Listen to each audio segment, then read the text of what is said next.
አሜን አሜን ሃሌሉያ። አንተ ለኔ መልካም ነህ።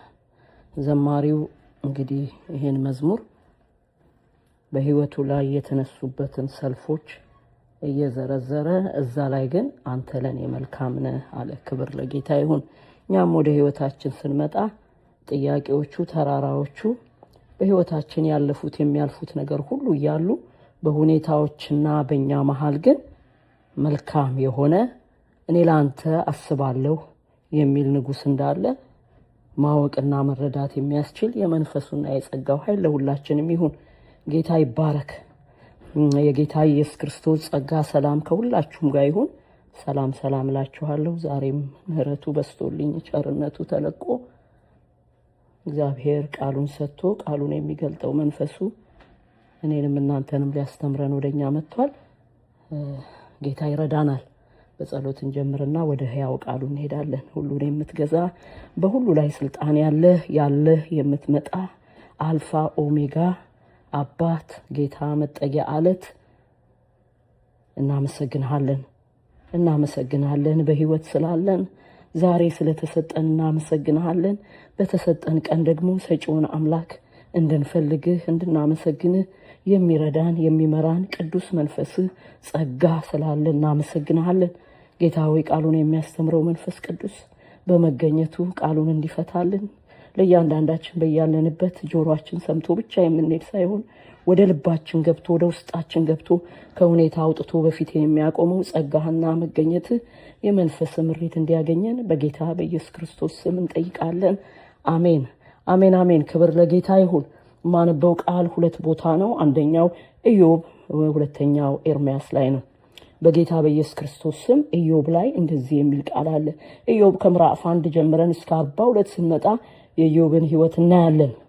ግን መጨረሻው መደምደሚያው ላይ ኢዮብ ከተናገራቸው የሱ የሆኑት ሰዎች በሚያልፍበት መንገድ መተው የነገሩት እሱም ደግሞ ለእግዚአብሔር የነገረው ሁሉ እናነባለን። ግን ሲጠቀልል ሃሌሉያ እግዚአብሔር ወደሱ ሲመጣ ኢዮብ ምዕራፍ 42 ላይ ቁጥር 2 እንደዚህ አለ። በጌታ በኢየሱስ ስም አነባዋለሁ። ሁሉን ታደርግ ዘንድ ቻይ እንደሆንክ ሐሳብህ ይከለከል ዘንድ ከቶ እንደማይችል አወቅኩ ይላል። ክብር ለእግዚአብሔር ይሁን። ምን አለ? ሁሉን ታደርግ ዘንድ ቻይ እንደሆንክ ይላል። ቻይ ነህ። የሚሳንህ ነገር የለም፣ የሚያቅትህ ነገር የለም። ይሄንን ደግሞ ምን አልኩኝ? አሁን አወቅኩኝ፣ ተረዳሁኝ። ያንተን ሐሳብ ማንም አይከለክለው። በኢዮብ ህይወት ላይ ስናይ ከምዕራፍ 1 ጀምሮ እስከ 42 ያለው ኢዮብ በእግዚአብሔር ፊት የታየ ሰው ነበር። ክብር ለእግዚአብሔር ይሁን። ግን ኢዮብ እግዚአብሔር እንዳየው ሁሉ ኢዮብን ደግሞ ጠላት ተመልክቶት ነበር። እግዚአብሔርን የሚፈራ ሰው ነው። በእግዚአብሔር ፍቃድና ሐሳብ ለመኖር በጸጋው የእግዚአብሔርን ነገር የሚፈልግ ሰው ነው። ምክንያቱም ምዕራፍ 1 ላይ እንደዛ ነው የሚለን ስለ ኢዮብ ስናይ እግዚአብሔርን የሚፈራ ከክፋት የራቀ ነበር። ምን የሚል? እግዚአብሔርን የሚፈራ ከክፋት ደግሞ የራቀ ነበር። ከክፋት ጋር የተጠጋ አልነበረም። በእያንዳንዱ ዕለት ህይወቱ ላይ ከክፋት የራቀ ያለ ሰው ነበር። ይሄ ሰው ግን በህይወቱ ላይ ያለፈውን ታሪክ ስናይ ቀላል አይደለም። በዛ ሁሉ በሚያልፍበት መከራ ውስጥ ደግሞ አጽናኝ የሚመስሉ ሰዎች ይመጣሉ። እነሱ የሚሉት ቃል አለ፣ ኢዮብ የሚመልሰው ቃል አለ፣ ኢዮብ ከእግዚአብሔር ጋር የሚጠይቀው አለ። ሁሉም ነገር አልቆ ሲጠቀለል ግን ኢዮብ የተረዳው ካለፈበት የህይወት መንገድ የተረዳውና የገባው ነገር ሁሉን ያደርግ ዘንድ እግዚአብሔር ቻይ እንደሆነ የሚያቅተው እንደሌለ ይሄንን ደግሞ ኢዮብ ተረዳሁኝ አወቅኩኝ አለ። እግዚአብሔር ይመስገን። እኛንም በምንም ሁኔታ ውስጥ ብንሆን ያጋጠመን ነገር ሲጠቀለል ሁሉን ቻይ ምንም የማይሳነው የማያቅት ነገር የሌለው እግዚአብሔር የሚገለጥበት እንደሆነ መረዳት እንድንችል እንድናውቅ እግዚአብሔር ይርዳን። ክብር ለእግዚአብሔር ይሁን። ኤርምያስ ላይ ደግሞ የምታውቁት ቃል ነው። ምዕራፍ 29 ቁጥር 11 ላይ እንደዚህ የሚል ቃል አለ። በጌታ በኢየሱስ ስም አነበዋለሁ። 70 ዓመት በባቢሎን በተፈጸመ ጊዜ እጎበኛችኋለሁ፣ ወደዚያም ስፍራ እመልሳችሁ ዘንድ መልካሚቷን ቃሌን እፈጽምላችኋለሁ ይልና ለእናንተ የማስባት ሐሳብ እኔ አውቃለሁ፣ ፍጻሜና ተስፋ እሰጣችሁ ዘንድ የሰላም ሐሳብ እንጂ የክፉ ነገር አይደለም ይላል እግዚአብሔር። ሃሌሉያ። በተፈጸመ ጊዜ እግዚአብሔር ያለውን ሐሳብ እኔ ነኝ ለእናንተ የማስበውን ሐሳብ የማውቀው። የኔ ሐሳብ ደግሞ ፍጻሜ ያለው ነው፣ መድረሻ ያለው ነው። መንገድ ላይ ጥሎ የሚሄድ ሐሳብ አይደለም። በእናንተ ህይወት ውስጥ መዘረጋው ችግር ሊኖር ይችላል፣ ውጣውረድ ሊሆን ይችላል። በህይወታችሁ መፈጸም ያለባቸው የምታልፉባቸው የመከራ፣ የችግር፣ የድካም፣ የባዶነት፣ የተስፋ መቁረጥ የተለያየ ነገሮች ይኖራሉ። ሰልፍ አለ። ግን የሰልፉ እርምጃ ፍጻሜ ያለው ይቆማል፣ ያበቃል። የኔ ሐሳብ ግን አይቆምም፣ ይቀጥላል። እስከ መቼ? ፍጻሜው ድረስ ይደርሳል። ሃሌሉያ። እስከ ፍጻሜው እስከ መጨረሻ የኔ ሐሳብ ይጸናል። እኔ ለእናንተ የማስበው ሐሳብ ፍጻሜ ያለው ነው። የክፉ ሐሳብ አይደለም፣ የሰላም ነው። እግዚአብሔር ነው እንደዛ የሚለን። እዚህ ጋር ኢዮብ ቅድም ምን አለ? ሁሉን ታደርግ ዘንድ ቻይ ነህ፣ ሐሳብ አይከለከልም። እኔ ደግሞ ሐሳብ እንደማይከለከል አወቅኩ አለ። እዚህ ጋር ደግሞ እኔ አለ እግዚአብሔር ለእናንተ የማስበውን ሐሳብ እኔ ብቻ ነኝ የማውቀው። የኔ ሐሳብ ለእናንተ ፍጻሜ ያለው ተስፋ እሰጣችሁ ዘንድ የሰላም ሐሳብ እንጂ የክፉ ነገር አይደለም። ምን ልሰጣችሁ? በምንም ነገር ውስጥ ብትሆኑ ምን አለ ማለት ነው? ተስፋ አለ። ከሆነ ነገር ውስጥ እንደምንወጣ ተስፋ እናደርገዋለን። ያንን ተስፋ ማን ነው የሚሰጠን? እግዚአብሔር ነው። ሃሌሉያ። ይሰጠናል።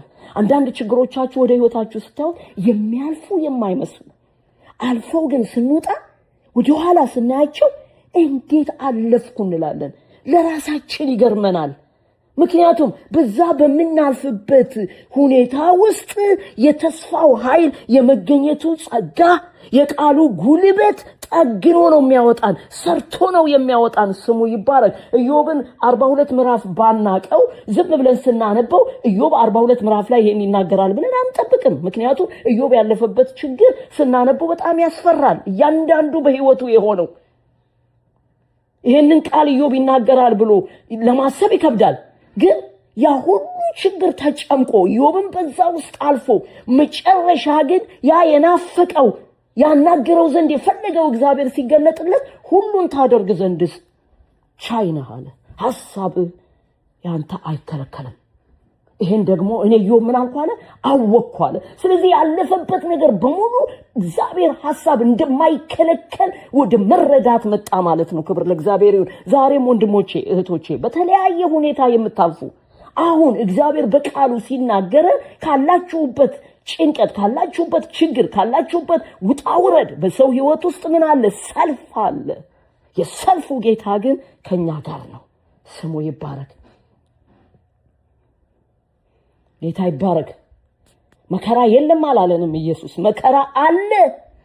በህይወታችሁ እስካላችሁ ድረስ መከራ አለ። ነገር ግን እኔ ከናንተ ጋር ነኝ። እግዚአብሔር ከኛ ጋር ነው። ዛሬ ምን እያለን ነው? የኛ ችግር ተጠቅልሎ ወደ ምንድነው የሚያመጣ? ኢዮብ ወደ መጣበት መንገድ ይከተናል። ሁሉን ታደርግ ዘንድ ቻይነ ሐሳብ አይከለከልም እኔም ይሄን አወቅ ወደ ማለት የሚያመጣ ነው። የእግዚአብሔር ሐሳብ እኛ የምናልፍበት ነገር ወይንም እኛ ተስፋ የምንቆርጥበት ነገር ተስፋ ስለቆረጥን ስለደከምን ትቶን የሚሄድ አይደለም። ምክንያቱም እኔ ለእናንተ የማስባትን ሐሳብ አውቃለሁ። አንተም ራስህ አታውቅም፣ አንቺም ራስሽ አታውቅም። እኔ ብቻ ነኝ የማውቀው። ለእናንተ የማስበውን ሐሳብ እኔ አውቃለሁ። ግን አንድ ነገር ነግራችኋለሁ። እኔ ለእናንተ የማስበው ሐሳብ የክፉ ሐሳብ አይደለም።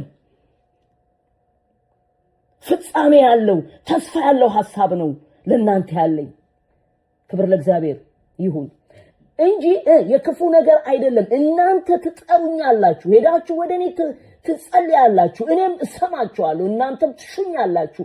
በፍጹም ልባችሁ ካሻችሁኝ ታገኙኛላችሁ፣ ከእናንተ ዘንድ እገኛለሁ ይላል እግዚአብሔር። ምርኳችሁን ሁሉ መልሳለሁ። ሃሌሉያ። ትፈልጉኛላችሁ። እግዚአብሔርን የመፈለግ ኃይል ይለቀቅልን።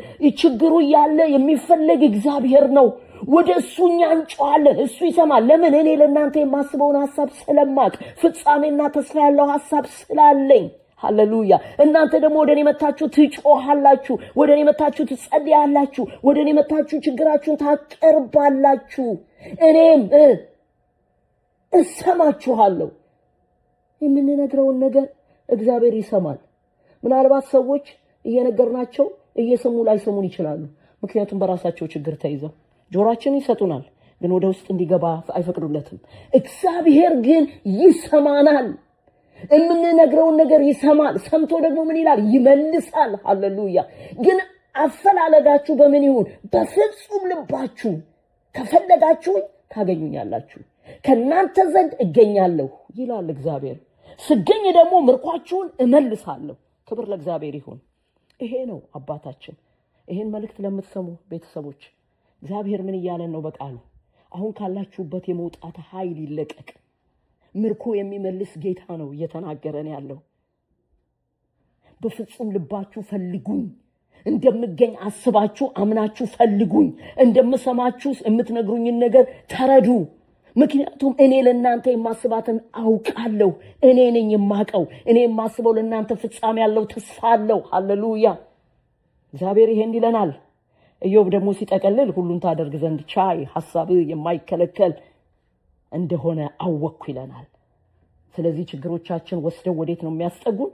እግዚአብሔር ብቻ አዋቂ እንደሆነ፣ እግዚአብሔር ብቻ በእኛ ህይወት ውስጥ ሐሳቡን የሚፈጽም እንደሆነ፣ የፈለገ ጠላት የሚዘራው የሐሳብ ጉልበት ቢኖር ወይንም ጠላት በመንገዳችን ላይ የሚያሰልፈው ሰልፍ ቢኖር ከእግዚአብሔር አይበልጥም። ክብር ለእግዚአብሔር ይሁን። እንደ ቃሉ ይሁንልን። ወደ ጸሎት እንሄዳለን። ቃሉን ላከ አይደል የሚለው? ፈወሳቸው ከመከራ ሁሉ አዳናቸው ነው የሚለን። ክብር ለጌታ ይሁን። ስለዚህ ከዚህ ከያው ቃል የተነሳ ዘማሪው እንዳለ አንተ ለኔ እንላለና፣ አንተ ለኔ ምንድነህ? መልካም ነህ። ይሄ መጥቷል፣ ያ ችግር መጥቷል፣ ይሄ ሆኖብኛል፣ ግን አንተ ለኔ መልካም ነህ። ለምን?